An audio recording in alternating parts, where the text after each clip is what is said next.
Megan Mullally might be better known for her character as the pill-popping, boozy Karen Walker from the wonderful Will and Grace. She's received 7 Emmy nominations for that role, winning twice, and the hugely successful series returns, you'll be pleased to hear if you haven't already heard, later this year. But what you might not know is that Megan has a successful singing career. She's playing 2 UK dates with her band, Nancy and Beth, and she's with me now. Afternoon to you. Hello. Lovely. It's a big day. It's a big day.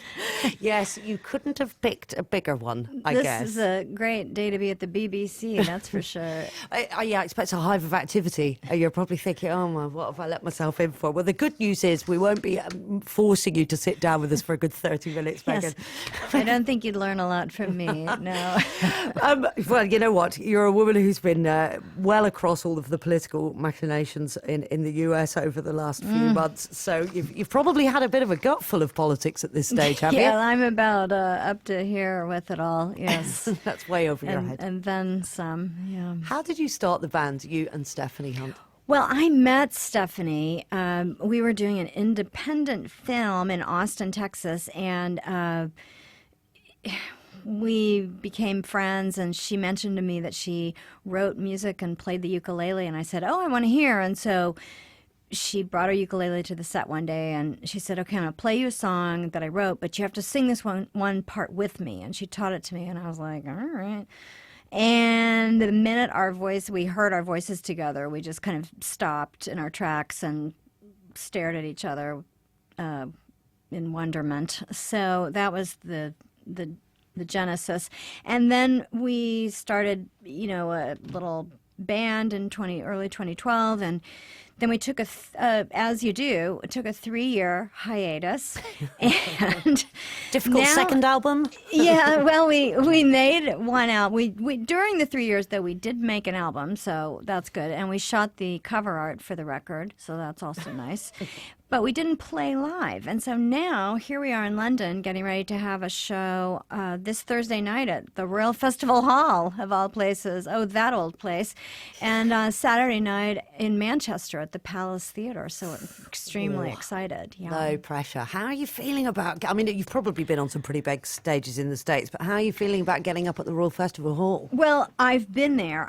It's an overwhelmingly impressive venue, and so we're extremely excited. But I just have this feeling, I felt like this all along with Nancy and Beth, that it's really going to appeal to UK audiences. There's something about it. It's kind of like punk vaudeville, and I just feel like the UK audiences are really going to get it. There's a lot of wit. Every song is completely choreographed from top to bottom. I do all the choreography, and the song selection is it's really rangy. It's covers of all different genres and eras, and we do everything from a really pleasant song from the 50s to a Gucci Mane dirty rap song. So there's definitely something for everyone. With stops at Rufus Wainwright and others in between. That's right, yeah. Well, let's have a listen to this. This is a great one that you do together. We're hoping that this one will be played. This is you and Stephanie singing Please, Mr. Jailer.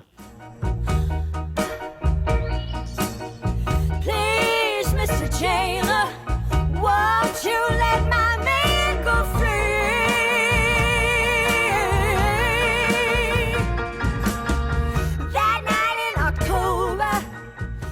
The wonderful Please, Mr. Jailer. It's Nancy and Beth, and Megan Mullally is yes, with we me. will be performing that song for sure. What a tune. Winona Carr. Yeah, she's something else. She really is. I love that video. It's ridiculous. Thank you. That. It's fantastic. Thank you. And I directed that video. It's my directorial debut. It's really very funny. It's very arch. It's sort of, 1 minute it's like a Yoko Ono kind of interiors kind of video. Yes, good. I'm so glad. No, it's hilarious. I've thought it looks like you had a lot of fun filming it. Oh, yeah, it was great. It was an easy shoot. It was just like a quick little 3-day spree. It was just me and Stephanie and the DP and his assistant, and that was it. Just us. We didn't have any big, to-do. And some great outfits along the way Oh, as well. thanks. Well, I did the costuming, so take that as a compliment. Triple win. So listen, when you're selecting the songs that you want to play, I know that you'll say it has to be a really, really good song with a very, very strong story. That is the starting point. But what else do you kind of want to bring to people with this collection of songs? Well, Stephanie and I have something called the Freak Out list, which is all the songs that have made us freak out.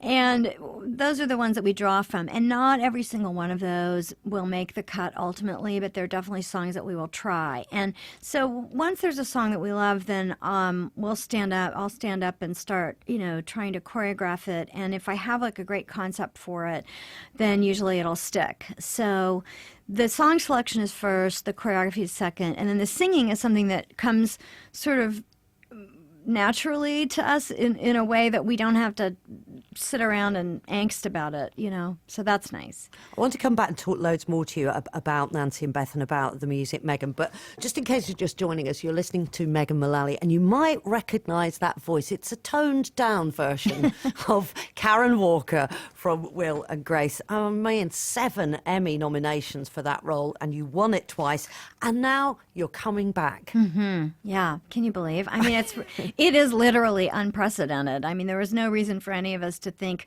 oh gosh, maybe we'll do Will and Grace again someday, because it's never happened before. They've never brought a show back like that.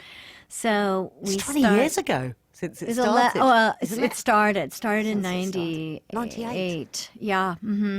And it's been 11 years since it's been off the air. So everybody's coming back, same writers. I mean, everyone. And we're so excited about it. We start shooting in August. It starts airing in the States in September. And I'm just looking forward to it as my vacation. The show was called Will and Grace, but really it just should have been called Karen Walker, because you did steal the show for so many people. I'll be sure to tell Deborah Messing you said so. Let's hope I don't have to interview Deborah Messing in the near future. That would be quite awkward, wouldn't it? That would but seriously, people fell in love with Karen. Karen started out quite small and then just developed and developed. Talk me through that role, getting it, developing it, realising that the public were a bit in love with you.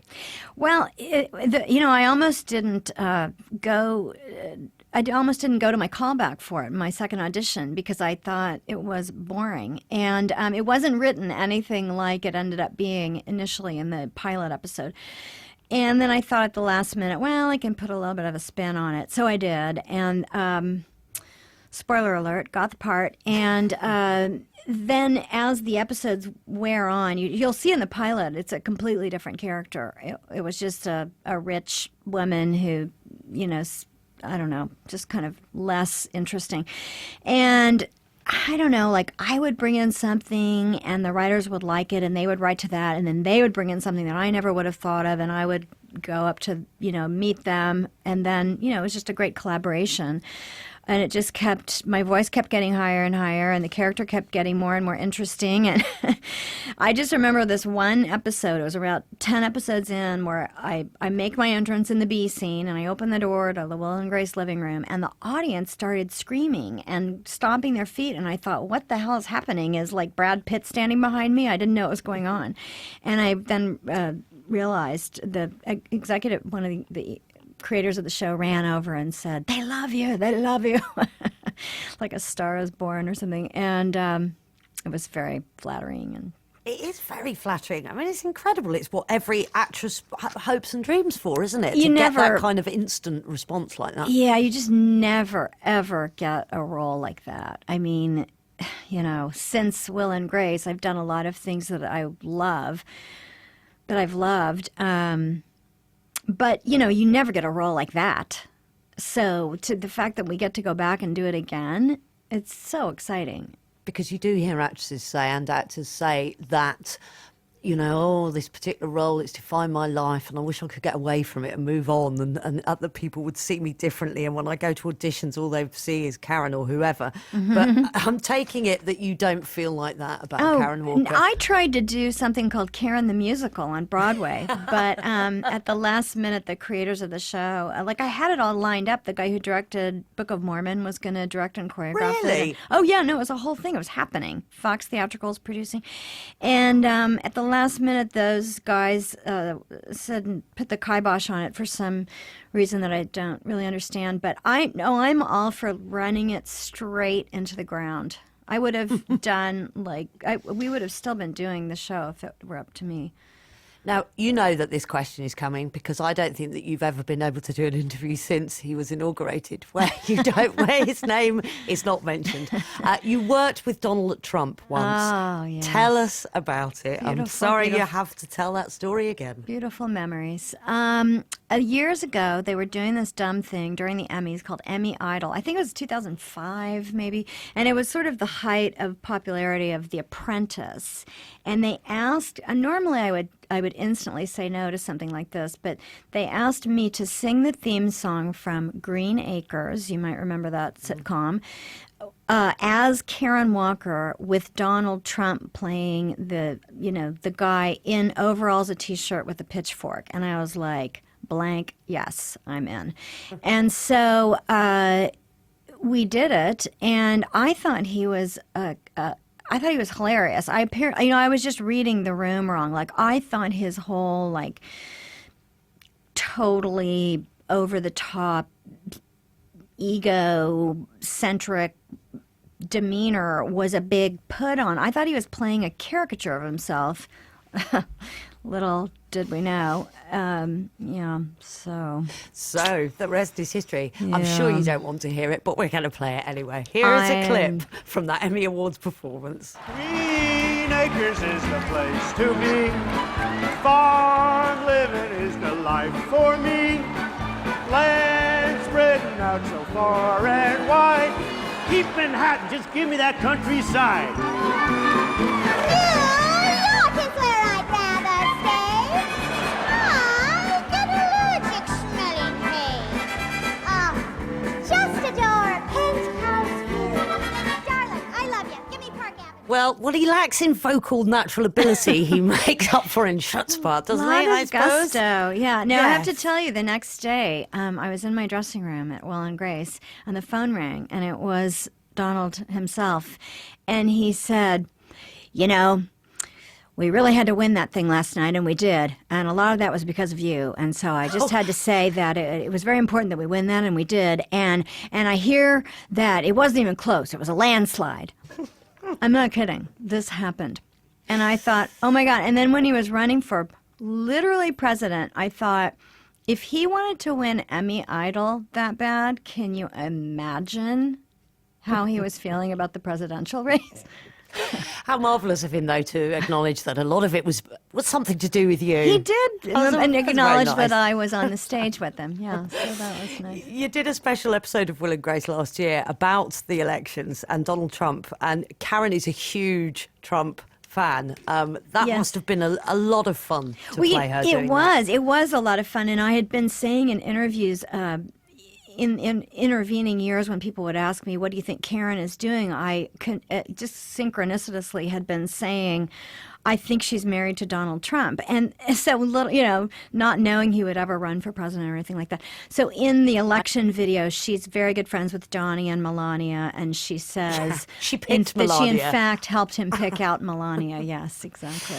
It's superb stuff. We can't wait to see it. We do have the pleasure of Megan Mullally's company after the news and sport, and she's going to stay with us for a few extra minutes.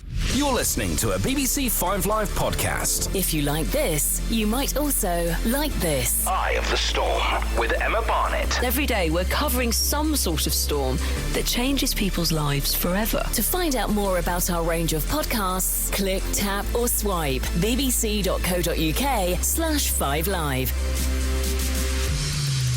Megan Mullally is our big guest on the programme today, better known as the legendary Karen Walker from Will and Grace, and currently touring with her musical collaboration Nancy and Beth, 2 UK dates, 20th of April at the London Royal Festival Hall and the 22nd of April at Manchester Palace Theatre.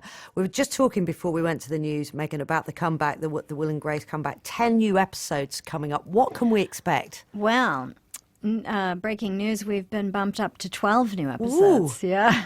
Yeah. Somebody must be writing quite well. Yes, it must be going well in the writer's room, that's for sure. Excellent stuff. So what can we expect to happen? How have the relationships changed? Could you tell us anything? I don't know anything, but I know that their number one priority is that the show be funny, which was the priority the first go round. And I think, now it's a new time and everything has changed. I mean, really everything. And so the show was not only funny, but topical. So the elephant in the room who has burst out of the room and is now straddling the earth, I'm sure will be addressed from time to time. And we may see a few favorite guest stars reappearing. I'm not sure.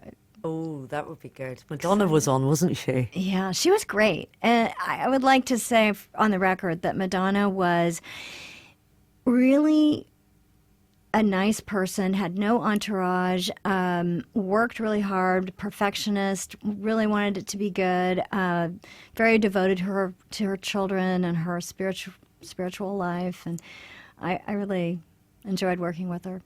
Is it true that she wanted to be on because of you? Well, I mean, she did request that her scenes be with the character of Karen. So since I did play that part, so I guess, yeah. You were mentioning that, obviously, because it has always been really in tune with popular culture, hasn't it, Will and Grace? And I remember it was Joe Biden, wasn't it? The former vice president once said that he thinks that Will and Grace probably did more to educate the American public than almost anything else anybody's done so far. He was talking about his support for gay marriage. How big was that, do you think? Well, when Joe Biden said that in that speech, that was a seminal moment for all of us. I mean, the emails were flying that day. We were just completely bowled over by that. But yeah, I do think that ultimately, as time has gone by, you can see that maybe the show did play some part in helping to raise awareness or tolerance for LGBTQ issues and people. I wanted to just take you right back to the beginning of your career before we talk about what's happening with Nancy and Beth at the Stripper? moment. No, I didn't know that. It's not in my brief. Where was that? Oh, Around. anywhere and everywhere.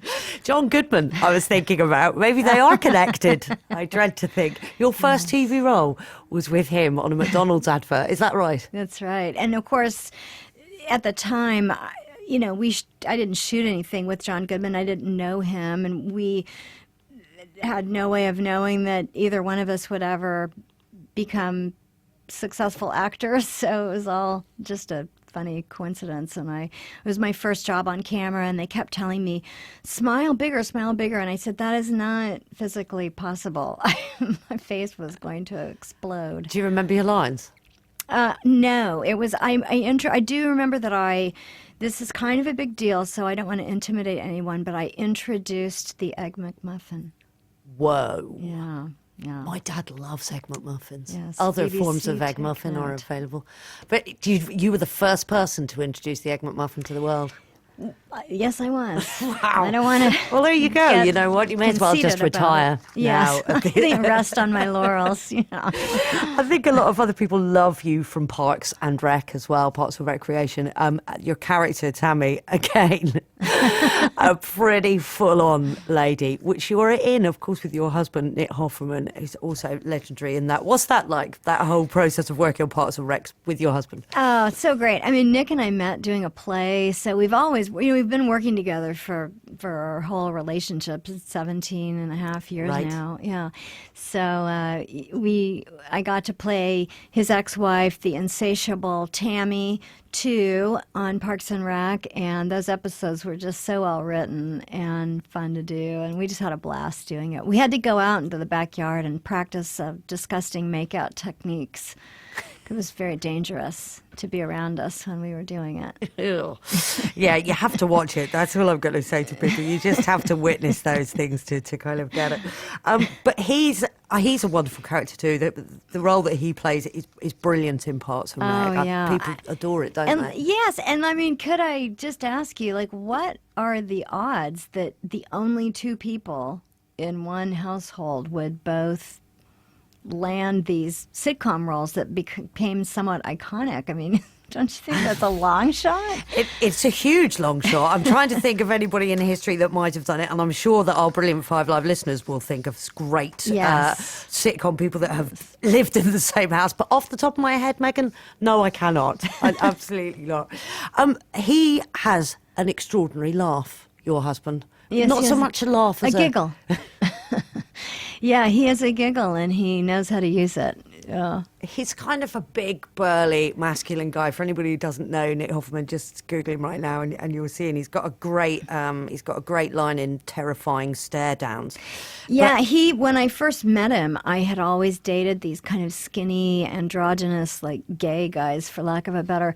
And he's very, very testosterone filled and hairy and masculine. And he didn't really make the first cut of my, flirtation radar. And then I thought he was so funny in real life, and we started laughing together and doing bits. And then one day I thought, wait a minute, is he sexy? What's happening? And now we're married. And now you're married, and the rest of his history. But there's one thing that's not masculine, and that's his giggle. It's the girliest giggle of all time, isn't it? Is it true that you had to teach him how to laugh properly? Well, yeah, you've really done your research. Yes, I had to teach him how to let the sun shine. He didn't really have a smile, per se, that showed any kind of teeth. And I noticed it. It took me a while, but at one point I was like, it was from like my mom taking pictures of us, and we would get the pictures. This is before, selfies. And I would say, how come you're not smiling in any of these? And then I realized he never smiled in real life, and it's because I think his father and mother are lovely and fantastic, but not, they're more, kind of shy and introverted. And so I taught him to, I would say, let the sun shine, and then those teeth would come out. And then he developed that giggle, which just has captivated the universe. He's not the only man that's madly in love with you, though. Alec Baldwin says in his memoir that he's always been madly in love with you. Any thoughts? I'm thrilled that he put that in writing, because it was a very not well-kept secret around the set of Will and Grace. When he played my love interest for a season, he was constantly being quite charming and telling everybody could get his hands on that that I was the one for him. So I was actually quite happy that he put that in the book, so that I could stop bragging about it to people. So let's finish up talking about Nancy and Beth then, and your 2 dates coming up here in the UK. The album was out last week. What has the response been like so far? Oh, it's been fantastic. I'm so excited about it all, because I love the band, and we've gotten to this place where it's grown and evolved so much, and I just think the band is so entertaining, and there's a little element of showbiz, ! And then at the same time, it's like Andy Kaufman, if Andy Kaufman did a show in Vegas or something, like there's something very off about it at the same time. So I'm so excited. The record is out. It's white vinyl. It's beautiful. It sounds great. The video for Please Mr. Jailer is on our website at nancyandbeth.com, and it's really great. And then we have another video for a bonus track where we do a 3-part harmony cover of Joni Mitchell's Blue with Petra Hayden. That is quite something. And I'm so excited about it. I really am. I just think it's a crowd pleaser. And so for that, I'm happy, especially in this moment in time for all of us in the world. We need some laughs. We need some top hats and canes and chair props. Well, now you are good. Boy, I cannot get anything past you. We do have a top hat and a cane and a chair and some tambourines, and we have something you may not know about. We have a song. We do a Dinah Washington, a little known song called Harbor Lights that we do in the dark with some surprise lighting effects. And choreography. Every song choreographed from top to bottom. Yeah.